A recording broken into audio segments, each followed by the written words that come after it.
Ciertamente que sentimos el privilegio de tener la oportunidad de conversar con esta figura importante de la sociedad dominicana. Estamos hablando del profesor Lidio Cadet, quien nos honra con su presencia por aquí a propósito de la puesta en circulación de una obra. Profesor, bienvenido, está en su casa. Gracias del alma, Domingo, gracias del alma a tanta gente buena que se está dignando vernos y escucharnos, de manera que nosotros le damos gracias a Dios que hace posible la vida misma, sí, que nos sostengamos en la vida, porque es el creador de todo este universo, y por tanto esperamos que esta sea una comunicación positiva para el país, es decir, que nos ayude a elevar nuestra conciencia. Ok, vamos a dividir esta conversación, la primera parte sobre el libro, y luego tomar algunos aspectos de lo que está sucediendo en el orden político y electoral en el país. Adelante, maestro.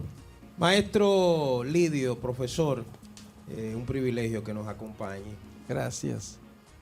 ¿De qué se trata el libro que usted ha escrito? Y si así es, usted revela los secretos del poder y de lo que significa estar con un líder de la dimensión de Juan Bosch por tantos años.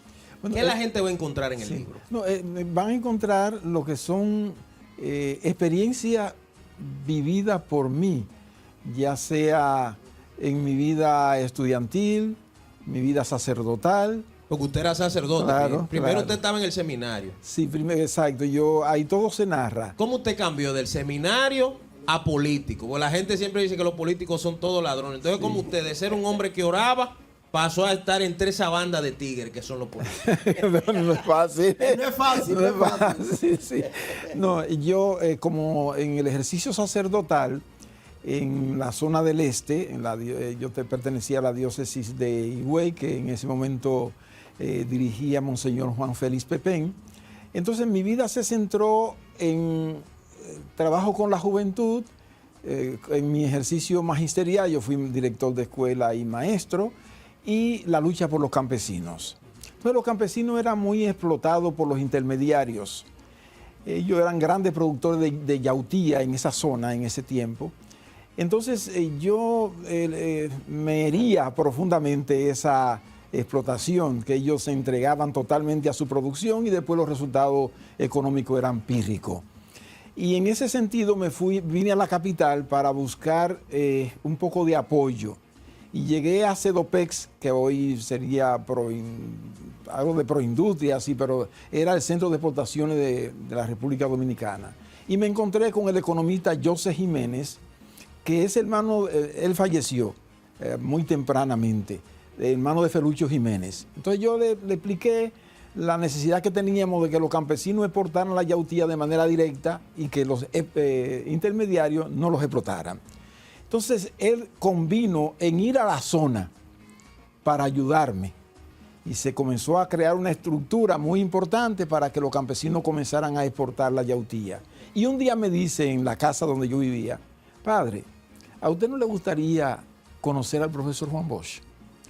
Entonces yo le dije, yo no tendría inconveniente, pero en ese momento me estaban vigilando todo el tiempo, el carro de seguridad del Estado. ¿De qué año fue en estamos el hablando? periodo del ejercicio de Joaquín Balaguer? En ese tiempo, exacto. En los 70. En los años 70, exacto. Entonces pasaron como 4 o 5 meses cuando la vigilancia y demás se disminuyó. Yo vine y me encontré con el profesor Bosch. Felucho, hermano de José, hizo posible que la coordinación del día. Y entonces, al conocer a Juan Bosch, me di cuenta de que era totalmente diferente a lo que la gente decía, a lo que los adversarios decían. Entonces, ahí en esa conversación amplia entre un líder político y un sacerdote. Entre otras cosas, decían que él no creía en Dios. Entonces, un sacerdote juntarse con una persona que habían vendido que no creía en Dios, era como, ¿verdad? Sí, pero en ese momento, posteriormente una entrevista que yo vi, donde a Juan Bosch le hicieron la pregunta, pero no lo puedo detallar porque se absorbería el tiempo del programa. Sí. Pero lo de creer o no creer en Dios es un asunto relativo. Es decir, pero no voy a entrar en eso. El caso es que me quedé bien impresionado del profesor Bosch, al conocerle, al tratarle de manera directa. Él me dijo, vamos a continuar este contacto a través de una persona que yo le voy a enviar. Entonces envió lo que se llama como un cuadro de la organización del PLD, o sea, un cuadro político. Y entonces, pasado un tiempo, yo comencé a conocer, en el ejercicio sacerdotal todavía, un poco las interioridades del Partido de la Liberación Dominicana. Y llegué a la conclusión de que era en el orden político muy parecido a lo que es la doctrina de Cristo, cuando dice que ha venido precisamente a liberar, o sea, la liberación del ser humano. Entonces, tomé la decisión más adelante, después de conocer bastante, estudiando la vida del partido y su razón de ser, su filosofía, etc. Y yo dije, hay muchos sacerdotes buenos, pero no hay tantos políticos que sirvan de manera incondicional. Entonces yo puedo hacer un buen trabajo como miembro de este partido que puede ayudar incluso al plan de Dios que tiene que ver con la liberación total del ser humano. No solamente lo espiritual, también lo físico, una mente purificada con idea positiva, de servicio. Entonces fue ahí cuando tomé la decisión de pasar directamente del sacerdocio al Partido de la Liberación Dominicana. Una pregunta, profesor. Usted tiene ya muchos años en la vida política y todo el mundo le conoce y pueden coincidir o no con usted, pero es una persona intachable. Yo quiero hacerle una pregunta. Usted llega al PLD, usted me acaba de narrar que llega desde su vocación de sacerdocio, conectó con algunas de las ideas del partido que iban relacionadas incluso con su vocación religiosa y por eso decidió dar el salto. No, ahora yo voy a ser político. Yo le pregunto a usted, después de todos estos años, ¿cree usted que el PLD al que usted llegó bajo los criterios de la liberación, de darle una mejor vida al pueblo dominicano, ese PLD se desvió del camino, perdió ideológicamente por lo que usted entró? Sí, son preguntas obviamente muy, muy profundas. Te voy a decir lo siguiente. Cuando el PLD se creó, estábamos en tiempos de la Guerra Fría. Era un mundo bipolar. El bloque soviético, el bloque capitalista liderado por Estados Unidos. El PLD en ese contexto se forma como un partido de cuadro, porque Juan Bosch decidió no estar ni con el bloque soviético ni con el bloque norteamericano, sino que estaba más en la dirección de los países no alineados, es decir, que tenían una lucha por la independencia, la soberanía, la liberación de los pueblos. Entonces, don Juan transitó ese camino. Por tanto, el PLD nace en esa situación geopolítica. Pero esa situación bipolar desapareció con el derrumbe de la Unión Soviética. Entonces la política tenía que adecuarse un poco en el sentido de que ya había solamente un polo, Estados Unidos. Por eso el PLD más adelante se masifica. En el 2001, y ustedes le abren la puerta a todo el mundo. Evidentemente que esa masificación implicaba que todo el que quería integrarse al partido podía hacerlo. ¿Cuál era el defecto y el peligro de permitir que entrara todo el mundo en esa masificación que antes ustedes lo segmentaban? Sí, efectivamente, yo he dicho varias veces, dije en ese momento, en ese contexto, porque yo fui secretario de organización, además de secretario general del PLD, 15 años y 3 meses, yo fui el secretario de organización y a mí me correspondió justamente el trabajo de transformar el Partido de la Liberación Dominicana de un partido de cuadro en un partido de masa. Que ese proceso se llevó a cabo bajo nuestra dirección, sin ningún tipo de pleito, de violencia, absolutamente. Entonces, lógicamente que yo, a pesar de que me tocó ese proceso, yo insistía, después que se configuró el partido de masa, que había que hacer una mirada introspectiva hacia adentro para no perder de vista la formación, no ya de los círculos de estudio rigurosa, pero una formación básica para que se sintiera familia el conjunto de miembros del PLD. Eso porque, mira, vivimos de elecciones en elecciones, se perdió de vista, pero yo insistí muchas veces. Entonces, creo que lo digo en el libro, porque era muy importante que ese partido no perdiera su esencia. Al convertirse en un partido de masas, se convirtió en una pieza fundamental de la política corrupta de la República Dominicana. O sea, ¿se corrompió el PLD? No, en absoluto. Puede haber, en toda familia hay gente que falla. Tú lo sabes, tú eres un comunicador, ustedes tienen mucho vuelo. Yo siempre pongo el ejemplo de Jesús y los 12 apóstoles. Eran 12 nada más y era Dios encarnado. Pedro lo negó y Judas lo vendió. Es decir, que siempre habrá gente que falle. ¡Qué vientre! Bueno, profesor, vamos a hablar del libro, que creo que es importante. ¿Qué motivación tuvo usted para plasmar todas esas experiencias y todas esas vivencias? Bueno, realmente le agradezco a ustedes que le pongan interés al libro. Mire, esto es una inmodestia, pero yo considero que Dios me dio la gracia para que mi vida se jalonara sobre la base del servicio. Y el libro lo expresa claramente. Es decir, que yo me siento afortunado de que el amoroso Dios, creador del universo, sin el cual no vamos para ningún lado, porque la ley del amor que Él inscribió en el universo es fundamental para el buen desempeño de los pueblos y de la gente. Entonces, Él me dio me otorgó ese don. A pesar de que tenemos egoísmos y apegos, pero yo sé que en lo esencial mi vida se ha permeado sobre la base del servicio. Entonces, cuando lo lean, se darán cuenta de que yo no he pensado en mí, en lo mío. Yo recuerdo que los 15 años y 3 meses que yo pasé en el PLD, Dios sabe que no le miento a ustedes dos, ni a la gente que nos ve. Yo nunca pensé en qué voy a conseguir, sino qué voy a dar a mi pueblo a través del ejercicio de la actividad política. Entonces, eso para mí, que ojalá que haya jóvenes que puedan leer el libro, porque nosotros necesitamos una juventud que se integre al mundo político con una visión de servicio. Porque el lema que Juan Bosch creó es servir al partido para servir al pueblo. Y si la política no se ejerce como un servicio, no sirve para nada. Es pura porquería. ¿Cuál es la vivencia más espectacular que está plasmada aquí en este libro? Que sea motivación para que la gente lo lea. Bueno, hay varias, pero una de ellas es cuando Juan Bosch, nosotros sabíamos que estaba perdiendo facultades y en el comité político se acordó en una reunión en mi oficina como secretario general que le planteáramos a don Juan, porque él de alguna manera lo había insinuado, le planteáramos a don Juan que cesara en sus actividades ejecutivas. Era una tarea muy fuerte. Un expresidente de la República, fundador de 2 partidos políticos que por la vía electoral habían llegado al poder, el único caso en el mundo, no se conoce otro.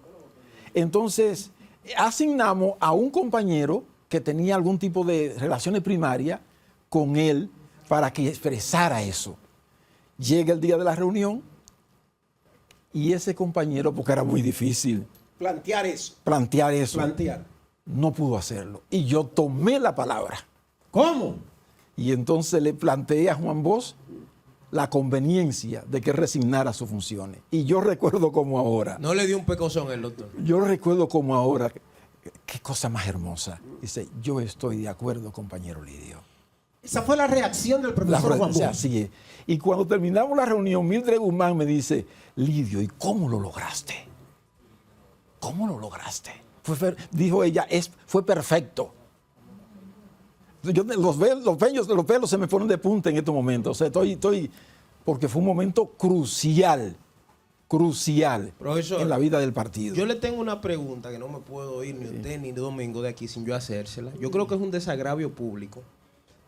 Hace 2 años yo entrevisté a José Israel Cuello, que es una de las mentes más preclaras a pesar de tener más de 80 años, pero conserva todavía su mente brillante y expone todos los días en los medios de comunicación.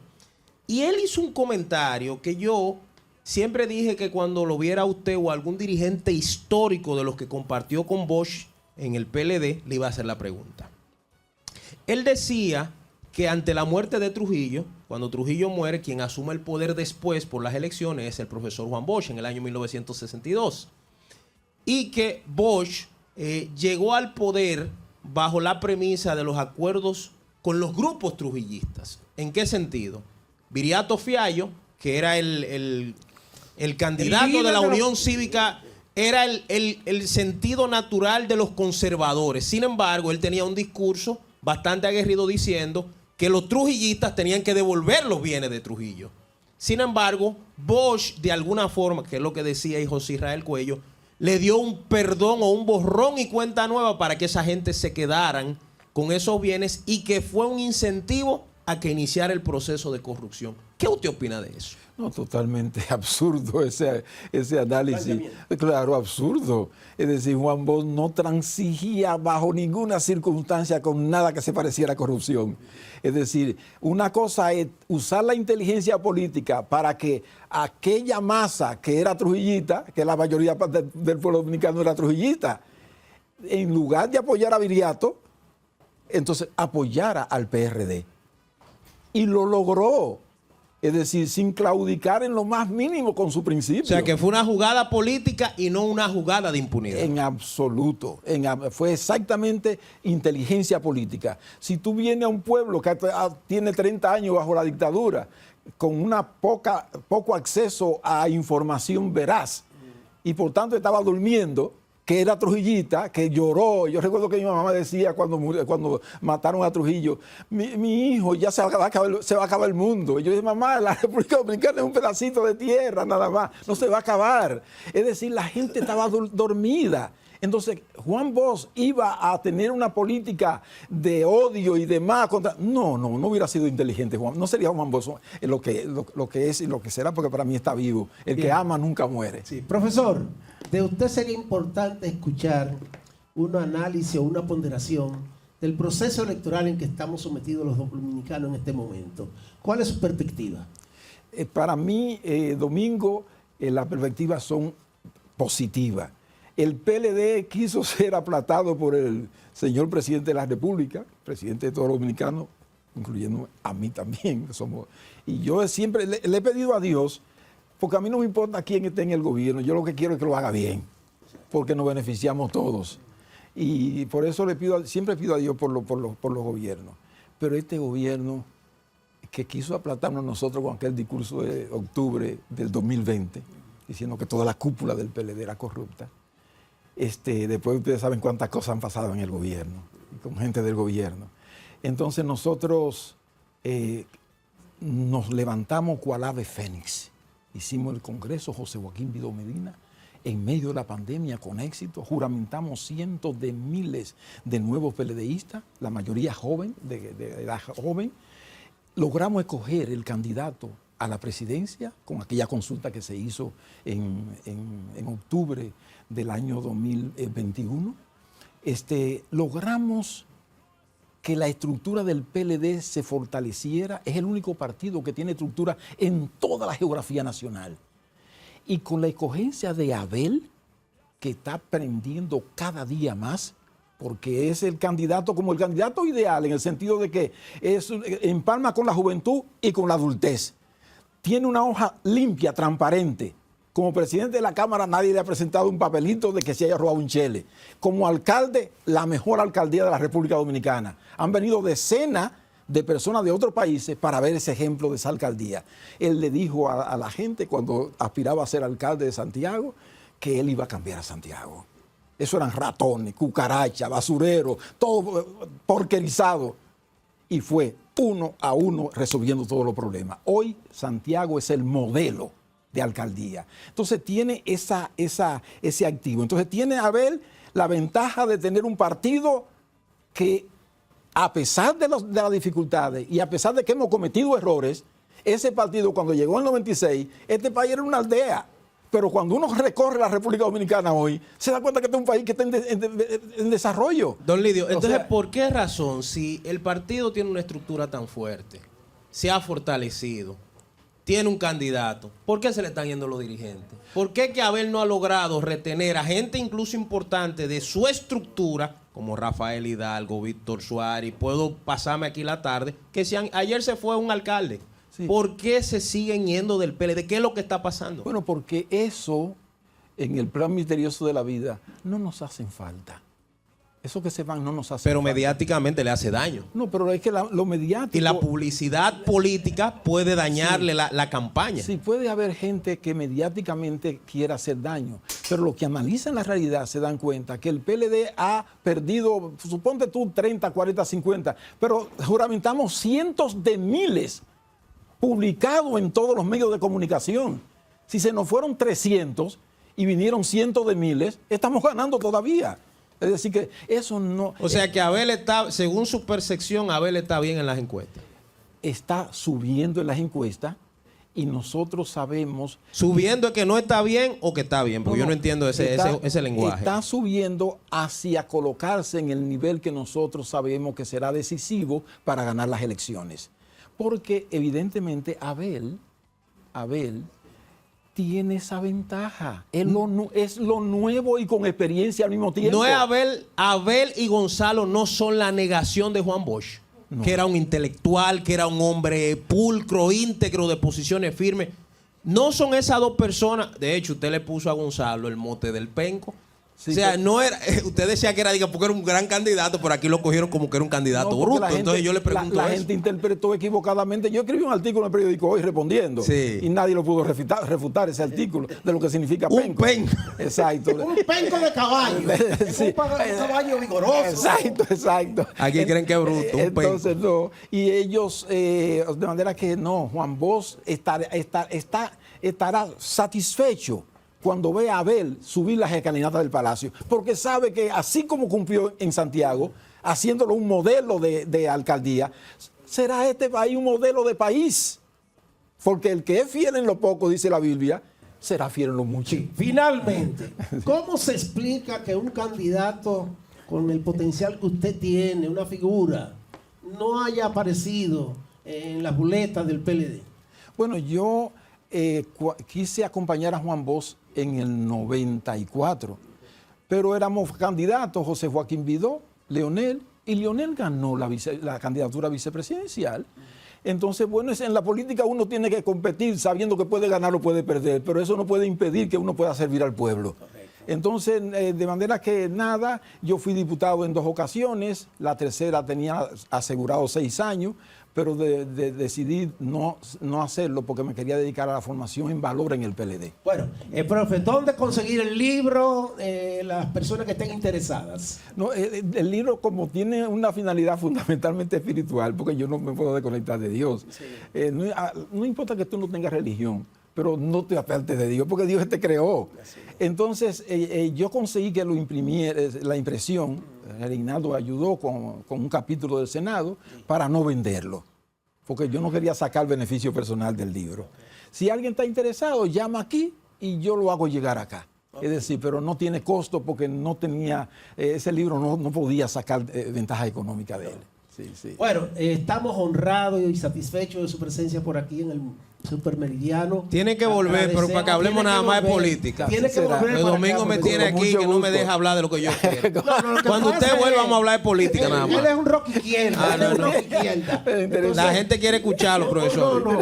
Yo manejo los aspectos humanos, los aspectos positivos. Lo salvó. Se complementa. Los venenos, la maldad. No, lo que la gente quiere saber. El profesor, muchísimas gracias. Gracias a ustedes y gracias a la gente y gracias a Dios. Bueno, señores, continuamos. No se mueva del Supermeridiano.